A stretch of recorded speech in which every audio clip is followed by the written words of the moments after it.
Voilà, bonjour à tous aujourd'hui, donc je vais vous présenter le DJI Mic 2, comme vous pouvez le voir là. Voilà, je viens tout juste de le recevoir et manque de peau, j'ai vendu hier mon DJI Mic 1, ce qui fait que là je fais avec le micro de la GoPro en attendant de le déballer et après je ferai le reste de la vidéo avec ce micro là. Voilà, donc de quoi est composé cet excellent micro.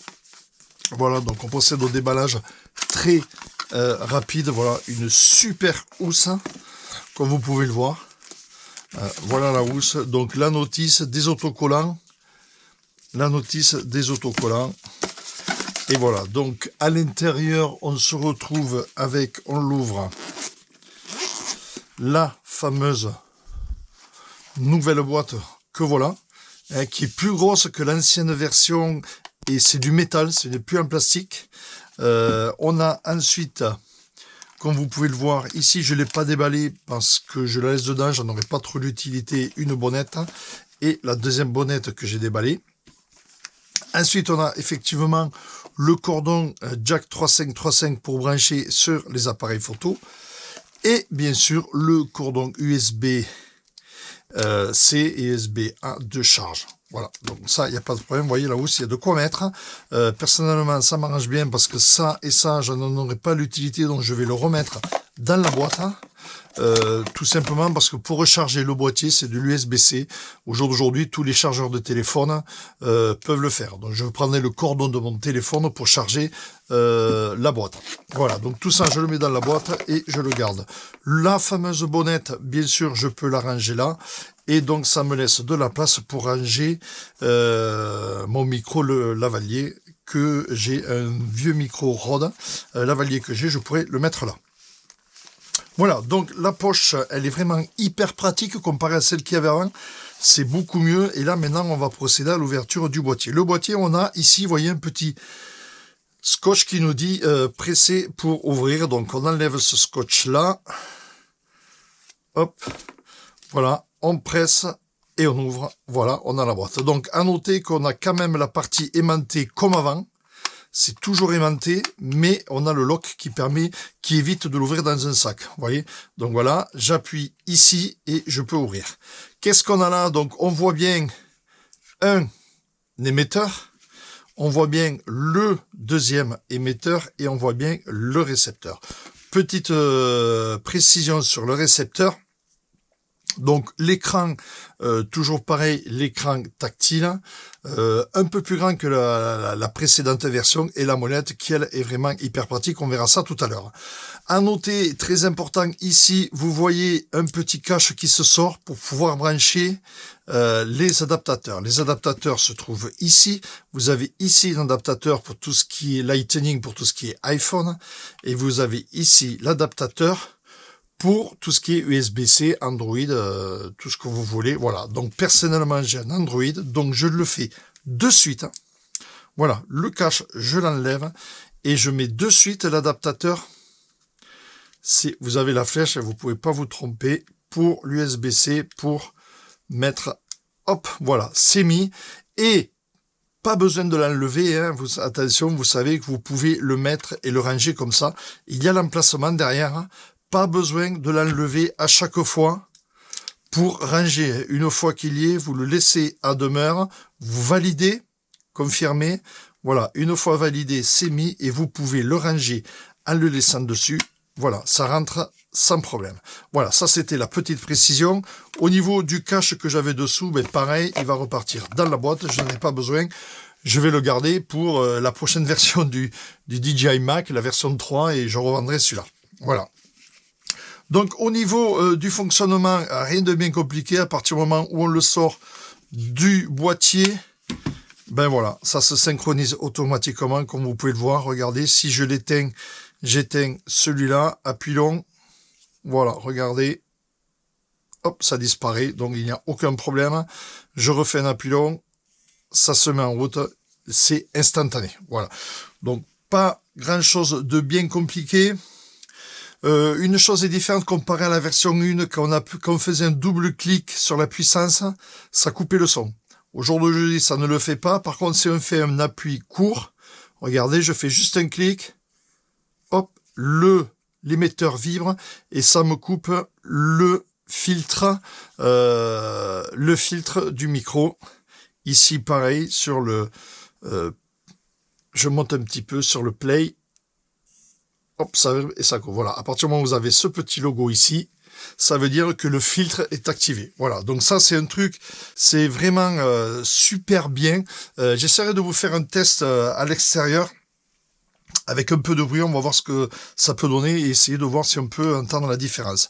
Autre chose à noter, vous voyez ici des aimants, hein, donc c'est comme l'ancienne version, hein, des aimants, mais des aimants que vous pouvez retourner avec un logo différent. Si vous voulez essayer de repérer que si vous faites une interview, qu'il est toujours le même, vous avez un moyen de repérer les aimants. Vous pouvez voir ici, je le tourne. Voilà, des aimants qui m'ont l'air, ma foi, plus puissants que la version 1. Vraiment pas mal du tout. Voilà, donc avant de continuer la présentation, je vais donc brancher l'émetteur sur mon téléphone et enregistrer le son via tout ça. Et on verra après tout ce qui est présentation de tout ça. Allez, on se retrouve tout de suite avec les micros. Voilà, donc là, eh bien, on fait avec donc le micro, hein, donc vous le voyez pas, mais je l'ai bien sur moi, et vous voyez, je l'ai mis branché sur mon téléphone, et je suis bien en train d'enregistrer. Le son m'a l'air un petit peu fort, donc qu'à cela ne tienne, regardez, j'appuie ici, je peux régler la puissance du récepteur, donc je l'ai laissé à 0, je reclique, et là je peux régler la puissance. Donc je vais essayer de baisser pouvoir à 5, à plus 5, j'étais à plus 10. Vous voyez, c'est très simple. Vous cliquez ici, vous avez le récepteur, la puissance du récepteur, et ensuite des émetteurs. Quand vous avez les deux branchés, bien sûr, vous pouvez jongler. Donc là, je suis à plus 5, ça a l'air pas mal. Si on regarde au niveau du son, vous voyez, je suis juste à fond. Voilà. Donc, pour le reste de la vidéo, donc je fais comme ça, avec donc le micro, ben je m'en sers, hein, du deuxième micro. Voilà, donc on va travailler un peu avec celui-là tant qu'on y est. Donc la mise en route, ben voilà, appuyons ici. Voilà, la mise en route a été mise. Il n'y a pas de problème. Vous voyez ici, les deux sont bien en visu. Au niveau des paramétrages, vous avez ici un appui-long pour synchroniser avec le récepteur. Si jamais vous perdez, appui-long pour synchroniser. Ici, donc, je le répète, un appui court sur play, pause, sur mise en route, sur le bouton de puissance, un appui court, et vous avez le filtre activé sur ce récepteur-là. Le récepteur que j'ai autour de moi, pour l'instant, n'est pas activé. Ici, vous avez donc, pour enregistrer, effectivement, on peut enregistrer avec une mémoire de 8 Go à l'intérieur. On fait un appui, vous voyez, un appui court ici, ça active le bouton rouge, et là, vous enregistrez le son dessus, et ensuite, vous allez le récupérer via le cordon USB. Appui court, ça fait 2 vibrations, l'enregistrement est coupé. Ça permet d'avoir une sauvegarde, ça peut être intéressant. Si vous avez peur de ne pas capter le récepteur à un moment donné, ben, vous renforcez votre sécurité en enregistrant sur le boîtier. Au niveau du Bluetooth, on va parler Bluetooth, je vais vous faire une capture d'écran. Donc on se retrouve de suite avec l'enregistreur d'écran et on va configurer le Bluetooth sur mon téléphone. Voilà, je suis donc sur ma partie Bluetooth comme vous le voyez et je vais donc configurer mon deuxième micro Bluetooth sur le téléphone. J'enregistre donc en normal via le récepteur là et je vais brancher le deuxième en Bluetooth. Donc vous allez voir ici, je fais donc pour activer le Bluetooth, on va au niveau de la partie enregistrement. Ici, on fait un appui long et le LED ici va passer bleu. Donc regardez bien, je fais un appui long sur le bouton d'enregistrement. Voilà. Vous voyez, il est passé bleu. À partir de là, je le fais clignoter via un appui long de 2 secondes. Et il demande à synchroniser. Vous voyez, là c'est parti. Donc, je fais mon appui long de 2 secondes. J'analyse. Voilà, il me le voit ici. Il s'associe, associé, et voilà. Vous voyez, mon micro est associé. Et là, j'ai donc mon micro qui marche sans le récepteur. Je n'ai pas besoin du récepteur. Sans récepteur, ça fonctionnera, le son passera direct. Donc c'est quand même hyper méga pratique. Ça évite d'avoir cette partie-là relativement fragile lors des déplacements. Vous branchez, vous mettez votre téléphone dans la poche, ça autour du cou, et en Bluetooth, vous enregistrez le son. Donc ça quand même super bien fait. Ça marche aussi sur les ordinateurs qui ont Bluetooth. Sur mon ordinateur Mac, j'ai fait la même manip, ça marche. Donc pour couper le Bluetooth, soit vous le coupez ici, soit vous faites un appui long pareil sur le bouton d'enregistrement, un appui long, hop, voilà, et ça me coupe le Bluetooth. Et voilà, il s'est déconnecté, comme vous pouvez le voir, et il est ici, mais déconnecté. Alors, chaque boîtier aura son nom. Ici, c'est le Mic 2 1888-1C, l'autre aura un autre nom. Bon, ça, c'est peu importe. Une fois que c'est synchronisé, vous redémarrez donc via l'appui long, de minimum 3 secondes. Le Bluetooth, il clignote, il va le voir de suite. Vous voyez, et ça s'active de suite. Voilà. Une fois synchronisé, il le retrouve de suite et ça fonctionne. On a bien sûr le niveau de batterie, là il est à 100%. Voilà. Donc la petite manip importante, c'est via le bouton d'enregistrement. C'est marqué sur la notice, mais si vous êtes comme tout le monde, vous lisez pas la notice. Moi, le premier, j'ai mis un moment à chercher, puis bon, à un moment donné, j'ai pris la notice et j'ai compris comment activer ça, parce que beaucoup ne l'indiquaient pas. Beaucoup de youtubeurs disaient d'appuyer long sur ce bouton-là, mais non, mais si on n'est pas en bleu, ça ne marche pas. Voilà, faut déjà passer en bleu, et pour activer le bleu, c'est ici. Donc vous pouvez le voir, hein, même si je suis connecté en Bluetooth, vous voyez, hein, j'ai un bleu fixe, je suis connecté sur mon téléphone, j'ai quand même la sauvegarde ici. Voilà, donc c'est quand même pas mal. Voilà, là je la coupe, double vibration, je suis toujours en Bluetooth, et là je coupe mon Bluetooth. Hop, voilà, le Bluetooth est coupé, et ça va se déconnecter du téléphone. Voilà, c'est fait. Quoi dire de plus? Le filtre, hein, donc le filtre, c'est activation ici. Vous faites un appui long, un appui court, ça vibre. On le voit activé ici. Vous avez ce petit bouton jaune là. Et voilà, on a un filtre. J'irai faire un essai à l'extérieur. Et on a le LED qui est plutôt vert jaune ici. Regardez, je le désactive. Hop, vous voyez, il est vert. J'active le filtre. Hop, il est jaune orangé. Un peu la couleur de l'écran, donc c'est facile à se repérer. Voilà ce qu'il fallait dire au niveau de ce filtre. Je l'enlève, voilà. Autre chose d'intéressant aussi, c'est ici, comme vous pouvez le voir, on a le 32 bits à virgule flottante, hein, ça c'est pas mal du tout. Donc c'est dans les paramétrages, hein, on va dans les paramétrages mono ou stéréo. Paramétrage des émetteurs, vous voyez ici 32 on ou off. Voilà, donc là je suis en on. Bien sûr, on a aussi la molette où l'on peut régler plein de paramétrages, donc je ne vais pas rentrer dedans. Mais cette molette est vraiment hyper méga pratique, hein. C'est vraiment super bien fait avec un écran plus grand. Donc c'est vraiment, franchement je suis content. J'avais le Mic 1. Pourquoi j'ai switché sur le Mic 2? Pour plusieurs raisons. Notamment ici, vous voyez, c'est transparent. C'est vraiment classe, je trouve, hein. Le système ici des aimants que l'on peut paramétrer de différentes couleurs de manière à avoir des repérages. La boîte qui se ferme ce coup-ci, vous voyez, qui se ferme. L'autonomie qui est plus grande, hein, de 15 heures d'autonomie, on passe à 18 heures d'autonomie, et on peut charger 2 fois le kit complet.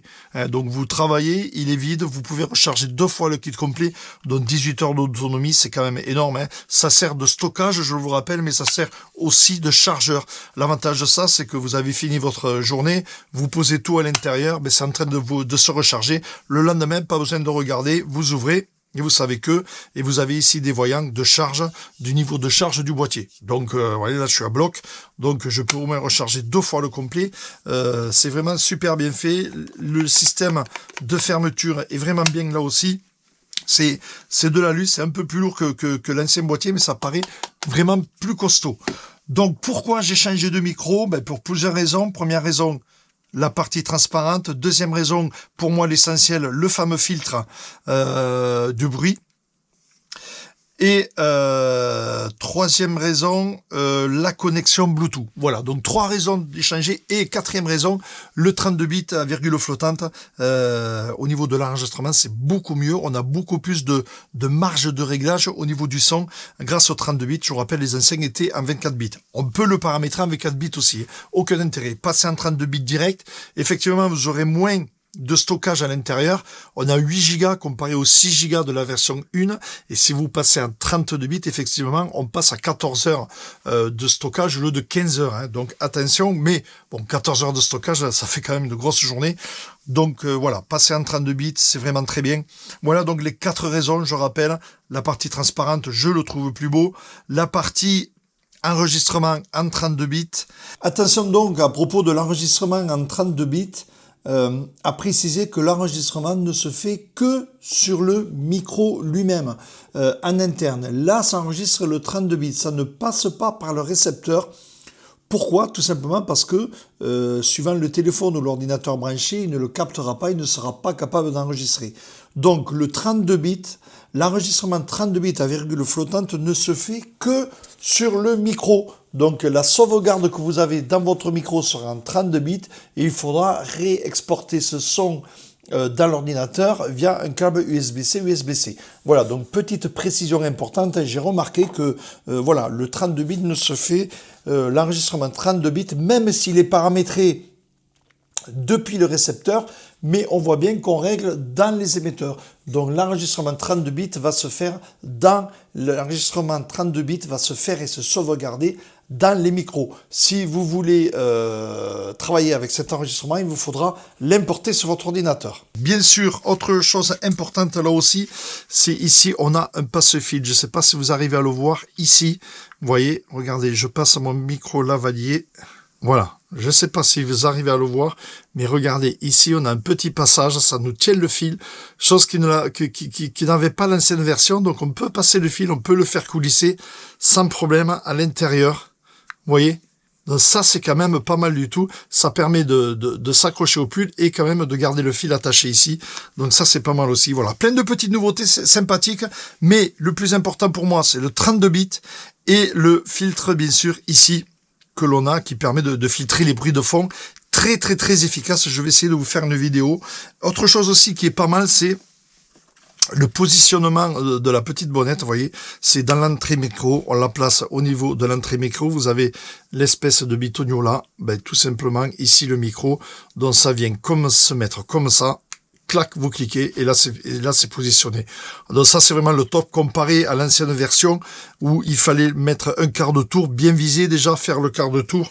Là on est vraiment tip top, hein. On le met, vous voyez, du bon côté bien sûr. Hop, on clique et là c'est en position et en fonctionnement. Voilà, donc ça c'est quand même super bien fait. Voilà, donc que des bonnes choses sur ce micro. 349 €, mais vraiment ça vaut le coup. Voilà, on se retrouve très bientôt pour d'autres technologies, pour d'autres matériels, drones ou voitures ou plein d'autres choses. Merci, abonnez-vous, n'oubliez pas, bien sûr, comme ça vous serez au courant dès que je sortirai une nouvelle vidéo. Voilà, merci.